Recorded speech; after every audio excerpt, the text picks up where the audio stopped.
Panoorin natin kung paano siya maging kupal. Panoorin natin. Kindly spare the health. Kasi para sa akin talaga, PhilHealth is para sa health. Health, klaro eh. Health ng Pilipino, PhilHealth. I agree totally. Ang pakiusap ko sa inyo, huwag nyo kaming utusan. Dahil maraming mga...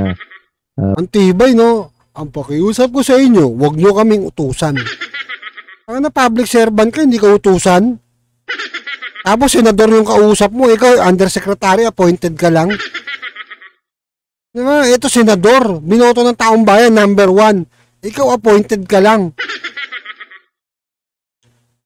Appointed ka lang. Alam nyo mga kababayan ha, ano yung nangun natin, balikan lang natin ng bahagya. Yung 12% bat, ayaw niya pong patanggal. Ayaw niya pabawasan. Ang katiwiran niya doon sa bat, di ba? Mga kababayan, malaki daw yung malulugi ng gobyerno. Putra, ang dami nalugi sa gobyerno. Asan yung pera? Yung mga pondong nawawala sa flood control. Yung mga proyekto na dapat na inaitayo, naging ghost. Naging multo. Asan ang kinalugi ng gobyerno? Kung babawasan mo, yung usapan nila ni Jingo, pwede nyo panoorin yung mga kababayan, yung Senate hearing. 2% lang yung binabawas. Kung tutusin ka, dapat na tanggalin na yung value added tax eh. Di ba? Dapat tanggalin na.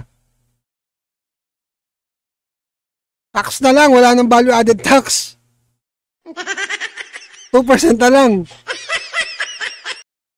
Ang pakiusap ko lang, can you just spare the health? I mean, kung maaari, kung magkakaroon kayo ng mga ganong provisions in the future, wag lang po sana yung health. Kung wala, di na rin tayo papayag dito sa Senado ng ganon. Yan ang pakiusap. Di na rin tayo papayag. Pero ibig ko pong sabihin, kung meron man pong mga ganong provision na makita kayo, kindly spare the health. Kasi para sa akin talaga, PhilHealth is para sa health. Health, klaro eh. Health ng Pilipino, PhilHealth. I agree totally. Ang pakiusap ko sa inyo, huwag nyo kaming utusan. Grabe, no? Ang salita niya, huwag nyo kaming utusan. No, tandaan niyo mga kababayan ha. Kasi bukod doon sa hinuhulog natin, dapat meron hong nanggagaling sa pondo ng gobyerno. Ang masakit doon dito mga kababayan, pati yung hinuhulog natin nabubutas. Yung mga excess. Diba? Gusto nilang pakialaman.